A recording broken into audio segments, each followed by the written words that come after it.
রাত গভীর হওয়ার পর শ্বশুর আমার দরজায় কড়া নাড়লেন এবং আমাকে বললেন, বউ, আমি বাথরুমে পড়ে গিয়েছিলাম এবং আমার কোমরে ব্যথা হচ্ছে। যদি তুমি একটু মালিশ করে দাও, তাহলে আমার একটু আরাম হতে পারে। তারপর আমি আমার শ্বশুরকে আমার বিছানায় শুইয়ে দিলাম। এরপর যা ঘটেছে তা আপনি কল্পনাও করতে পারবেন না, কারণ এরপর আমার জীবন সম্পূর্ণভাবে ভেঙে পড়েছিল। হ্যালো বন্ধুরা, আজকের এই অদ্ভুত গল্পে আপনাদের সবাইকে স্বাগতম। বিয়ের ৫ মাস পরেই আমার স্বামী হঠাৎ একটি দুর্ঘটনায় মারা যান। আমার বাবা অনেক কষ্টে আমার বিয়ে দিয়েছিলেন, কিন্তু ৫ মাসের মধ্যেই আমি আবার আমার মায়ের বাড়ির দরজায় ফিরে এলাম। আমার মায়ের বাড়িতে আমার মা ছিলেন না, তাই আমি খুব ভয় পেতাম যে যদি বাবা কিছু বলেন, তাহলে আমি কার কোলে মুখ লুকাব। সেখানে আমার সৎমা ছিলেন, তাই ভয় আরও বেশি ছিল। তারপর হঠাৎ একদিন আমার শ্বশুর আমাদের বাড়িতে এলেন এবং আমার বাবাকে বললেন যে তিনি আমাকে আবার তার বাড়িতে নিয়ে যেতে চান। আমার সৎমা সঙ্গে সঙ্গে হ্যাঁ বলে দিলেন, কিন্তু আমার বাবা বললেন, এখন আপনার ছেলে নেই, তাহলে আপনি আমার মেয়েকে কেন নিয়ে যেতে চান? এতে আমার সৎমা বাবার সঙ্গে তর্ক শুরু করে বললেন, এতে এত ভাবার কি আছে? তিনি বলছেন তাকে নিয়ে যেতে চান, তাহলে নিয়ে যেতে দিন। সে তাদের বাড়ির বউ। ছেলে মারা গেছে তো কি হয়েছে? সে তার শ্বশুর বাড়ি যেতে পারে গু। মায়ের এই ঝগড়ার পর বাবা কিছু না জিজ্ঞাসা করে বললেন, যদি আমার মেয়ে সেখানে সুখে থাকে, তাহলে একজন বাবা হিসেবে আমি খুশি হব। আপনি তাকে নিয়ে যান। তারপর আমার শ্বশুর আমাকে বললেন, চলো, কাপড় চোপড় নিয়ে আসো। আমি আমার সৎমার সব অত্যাচার সহ্য করে আমার শ্বশুরের বাড়ি যাওয়ার সিদ্ধান্ত নিলাম। সেখানে পৌঁছে আমি আমার রুমে কাপড় বদলাচ্ছিলাম, তখনই আমার শ্বশুর এলেন এবং বললেন, বউ, ১ কাপ চা বানিয়ে দাও। আমি দ্রুত রান্নাঘরে গিয়ে চা বানালাম। চা পান করতে করতে তিনি বললেন, তুমি কি জানো, এই বাড়িতে আমি একেবারে একা। আমার ছেলে ছিল একমাত্র সন্তান, আর তোমার শাশুড়িও মারা গেছেন। তাই আমি তোমাকে এখানে নিয়ে এসেছি, যাতে আমার মনে হয় আমি এখানে একা নই। গিয়ে আমি বললাম, বাবা, আপনি একেবারে চিন্তা করবেন না। আমি তো আপনার মেয়ের মতো। সবসময় আপনার সঙ্গে থাকব। তারপর আমার শ্বশুর বললেন, আমি জানি তুমি আমার সঙ্গে থাকবে, কারণ তোমার সৎমা তোমাকে মায়ের বাড়িতে কখনো শান্তিতে থাকতে দেবে না। এইভাবে কিছু দিন কেটে গেল। ৬ মাস পর এক রাতে আমি আমার রুমে ঘুমাচ্ছিলাম, তখন দরজায় কড়া নাড়া শুনলাম। আমি বুঝে গেলাম যে এটা আমার শ্বশুরই হবেন, কারণ এই বাড়িতে আমার এবং বাবা ছাড়া আর কেউ নেই। আর রাতের অর্ধেক সময় কে দরজায় কড়া নাড়বে? আমি ভাবলাম হয়তো বাবার কিছু দরকার আছে, তাই দরজা খুলে দিলাম। দরজা খুলতেই আমার শ্বশুর আমাকে ধরে ফেললেন এবং বললেন, বউ, আমি বাথরুমে পড়ে গিয়েছিলাম। আমার খুব ব্যথা হচ্ছে। যদি তুমি একটু মালিশ করে দাও, তাহলে আমার একটু আরাম হতে পারে। তারপর আমি আমার বাবাকে আমার বিছানায় শুইয়ে দিলাম। কিন্তু আমি তার রুম থেকে তেল আনতে ভুলে গেলাম। এখন আমার মনে হচ্ছে আমার স্বামী কম বয়সেই আমার সঙ্গে বিয়ে করেছিল এবং আবার এই কম বয়সেই এই দুনিয়া থেকে চলে গেছে।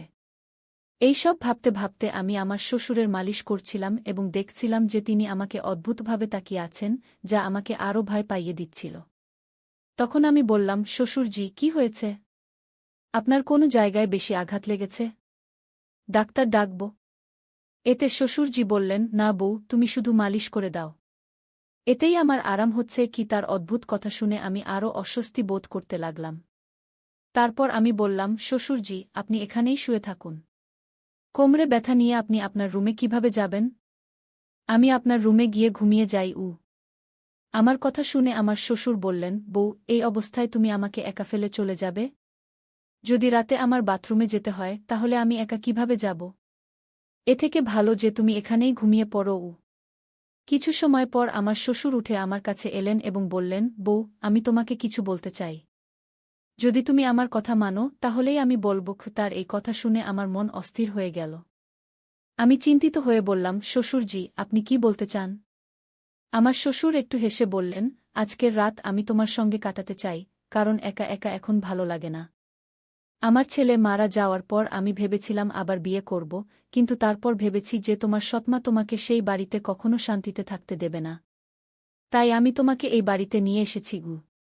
তার এই কথা শুনে আমি খুব অস্বস্তি বোধ করলাম, কিন্তু তার কথা প্রতিবাদ করার সাহস পেলাম না। আমি আমার রুমের সোফায় শুয়ে পড়লাম। আমার ঘুম আসছিল না। আমি খুব ভয় পেয়েছিলাম। শ্বশুর বললেন, বউ, মনে হচ্ছে আমি তোমার সাথে কিছু ভুল করিনি। আমি চাই তুমি আমার সাথে বিয়ে করো, যাতে কেউ কিছু বলতে না পারে। তখন আমি হতভম্ব হয়ে বললাম, শ্বশুরজি, আপনি কি বলছেন? আপনি আমার শ্বশুর, আর শ্বশুরের সাথে কিভাবে বিয়ে হতে পারে? আমার শ্বশুর বললেন, দেখো বউ, আমি মানি যে একসময় আমি তোমার শ্বশুর ছিলাম। কিন্তু তোমার স্বামীর মৃত্যুর এখন 6 মাস হয়ে গেছে। এখন আমাদের মধ্যে এমন কোনো সম্পর্ক নেই। আমি একা, তুমিও একা। আমরা একে অপরের সঙ্গ দিতে পারি। তার এই কথা শুনে আমার মন বিচলিত হয়ে গেল। আমি কিছু বলতে পারলাম না। একদিকে ছিল সৎমায়ের অত্যাচার, অন্যদিকে শ্বশুরের অদ্ভুত আচরণ। রাত কেটে গেল এবং পরের দিন সকালে আমি শ্বশুরের কথাগুলো নিয়ে অনেক ভাবলাম। আমার অবস্থা বিশ্লেষণ করলাম। শ্বশুরের প্রস্তাব আমার কাছে অসম্ভব মনে হচ্ছিল, কিন্তু বাস্তবতা আমাকে কিছু সিদ্ধান্ত নিতে বাধ্য করছিল। তখন আমি ভাবলাম, আমি আমার বাবাকে গিয়ে বলব। কিন্তু এই সব কথা নিজের বাবার সাথে বলার সাহস আমার হলো না, কারণ আমি জানতাম বাবার সাথে কথা বলার পর আমার জীবনে নতুন সমস্যা আসতে পারে। তাই আমি তার কাছে যাইনি। এমনই একদিন সন্ধ্যায় আমার শ্বশুর আবার কথা বলার সুযোগ পেলেন। তিনি বললেন, বউ, আমি তোমার সাথে কিছু ভুল চাইনি। শুধু চাই তুমি আমার জীবনে সুখ আনো। আমি একা থাকতে পারি না।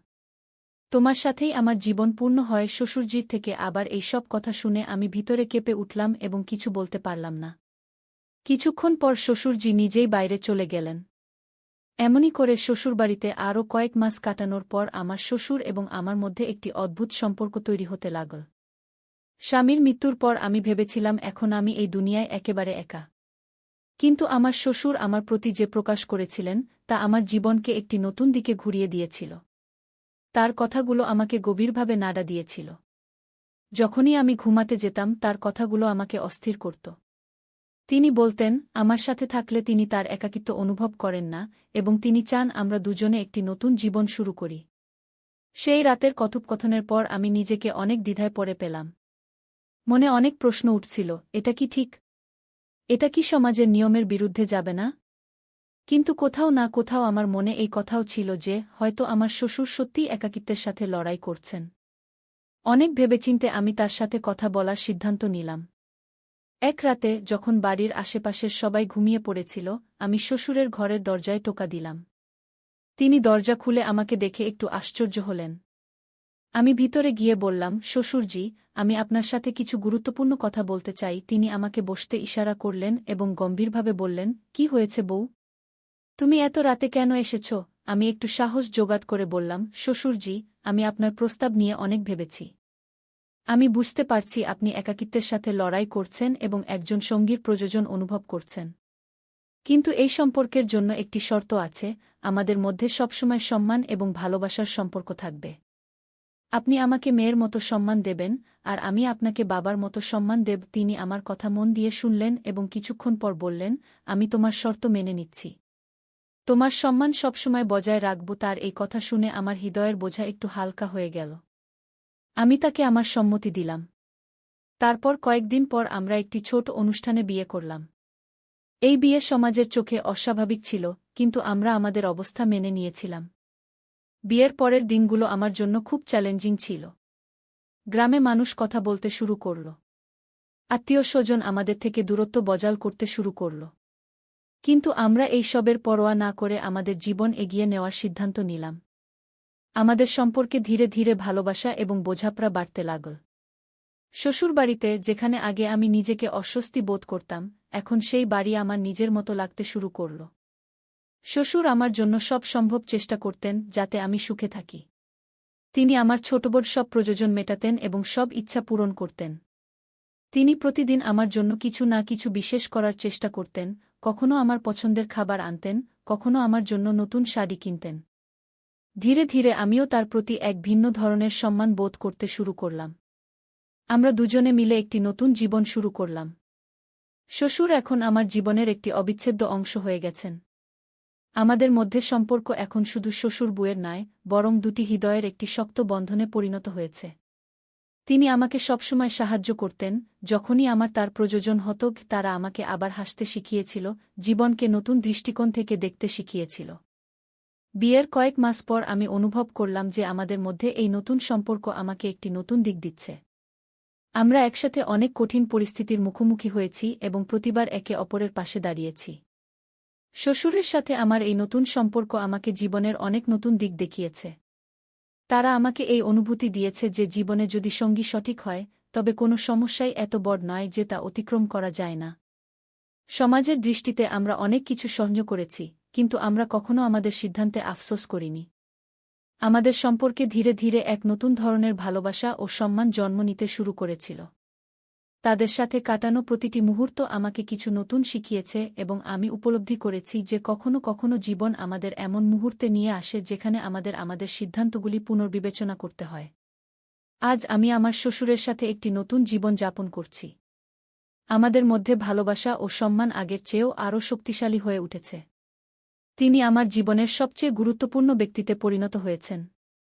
তাদের সাথে কাটানো প্রতিটি মুহূর্ত আমাকে শিখিয়েছে যে জীবনে যতই সমস্যা আসুক না কেন, যদি আমাদের সঠিক সঙ্গী থাকে তবে আমরা প্রতিটি সমস্যার মুখোমুখি হতে পারি। এইভাবে আমাদের মধ্যে সম্পর্ক ধীরে ধীরে আরও গভীর হতে থাকে। তাদের সাথে কাটানো প্রতিটি মুহূর্ত আমাকে শিখিয়েছে কিভাবে জীবনকে নতুন করে বাঁচতে হয়। আমরা একসাথে আমাদের জীবনের প্রতিটি চ্যালেঞ্জের মুখোমুখি হয়েছি এবং প্রতিবার জয়লাভ করেছি। এখন আমাদের মধ্যে এই নতুন সম্পর্ক আমাকে একটি নতুন জীবনের স্বপ্ন দেখাতে শুরু করেছে। তাই বন্ধুরা, এটা ছিল আমাদের আজকের ছোট্ট গল্প। আপনি এই গল্পটি কেমন লাগলো তা কমেন্ট করে অবশ্যই জানাবেন। যদি গল্পটি আপনার ভালো লেগে থাকে তবে এটি লাইক করুন এবং আপনার বন্ধুদের সাথে শেয়ার করুন। ভবিষ্যতে এমনই রোমাঞ্চকর গল্পের জন্য আমাদের চ্যানেল সাবস্ক্রাইব করুন এবং বেল আইকন টিপতে ভুলবেন না, যাতে আপনি আমাদের কোনো গল্প মিস না করেন। ধন্যবাদ।